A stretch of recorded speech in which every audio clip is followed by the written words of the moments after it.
Sleep. It's something that we all need, but don't seem to get enough of. It really depends on my schoolwork, but I mean, the other day I only had 3 hours of sleep. I go to bed at like 11 to 11:30 every night, and I wake up at 5, so around 6 hours. This past 2 weeks, I've got 5 hours of sleep every single night, so it's not that much. Probably around 6 hours of sleep. Well, I go to bed usually around 11 and wake up at 6, so around 7, but I probably spend at least an hour trying to fall asleep, so maybe 6. And this lack of sleep has big repercussions for the future. I think it's easier first to explain what sleep is or sleep cycles are. You know, everybody wants to say we need 10 hours of sleep or 8 hours of sleep, and most of us, especially teenagers, sometimes only get 6 hours of sleep. Sleep is divided into sleep cycles. So you have stage 1, stage 2, stage 3, stage 4, and you have REM sleep. Stage 3 and 4 are deep sleep. Stage 3 and 4 is when you do all your repairing. All the different hormones like growth hormone and melatonin and everything else are secreted, which actually helps you repair yourself. Immunologically, you do better. Rest-wise, you do better. Everything. Once you have those 4 stages, you go into REM sleep. REM sleep is dreams. So it's rapid eye movement. And then you're back into stage 1, 2, 3, and 4 in REM sleep. In order to do perfect sleep, you need 4 cycles, 3 to 4 cycles. 4 cycles is better. Each cycle takes 2 to 2.5 hours. So perfect sleep is 8 to 10 hours per night, per day, per everything. And it's usually what we want is continuous sleep.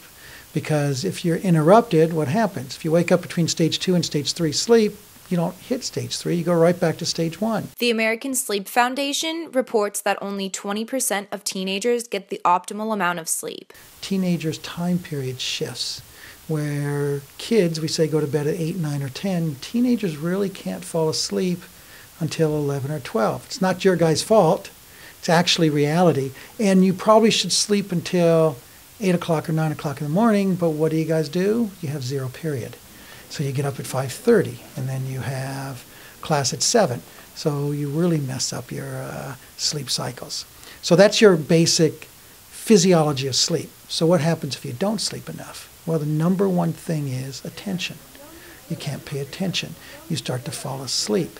Even if you're not falling asleep, you just start to wander. Well, one of the big repercussions of not getting enough sleep and then going to school is that during school I feel really tired, so some of the time I fall asleep during class, and then also I'm not on my A game, so when my teachers ask me like analytical questions, I'm not able to answer as well as I could if I had full sleep. So people often diagnose it as attention deficit hyperactivity disorder when it's really lack of sleep.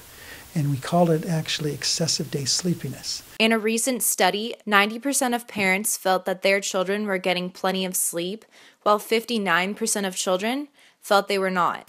Reality school should start around 9 or 10 o'clock in the morning and go till about 5 o'clock in the evening. Well, I'm always really groggy, so I think it's hard for our minds to get prepared that early in the morning. I think if school started more on our late start time, like 9:30, we'd all be much more effective in school.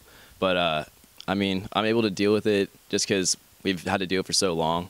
But if we could start later, I think that'd be much more beneficial. But what do you do with sports? What do you do with, the studying? What do you do with everything else? So no one's ever been able to, do the right type of scheduling. But without a doubt, it's been proven that teenagers should start later. The whole concept of this 0 period that everybody does is probably the worst type of studying or the worst time of class that you guys do. And for one former Sea King, sleep deprivation hit hard, literally. The day that I fell asleep at the wheel, I was a junior in high school, if I remember correctly, and I was working on a video for Live from 205. Good morning, Sea Kings, and welcome to Live from 205. I'm Catherine Cheney. I had a video package I was editing at my friend's house, and we stayed up pretty much all night editing this video. I think, if I remember correctly, I slept for 30 minutes that night. It was basically just a nap. And I thought, okay, I'm just going to sleep on your couch for a little bit, and then I'm going to drive home and change and go to school. So I drove my friend's house in Rolling Hills to my house in Mirror Hills. And I was driving, and I was definitely tired. I mean, I was doing everything I could to stay awake. I was pinching my legs as hard as I could. I was slapping my face. I was blasting music. But my body was just kind of shutting down, very tired.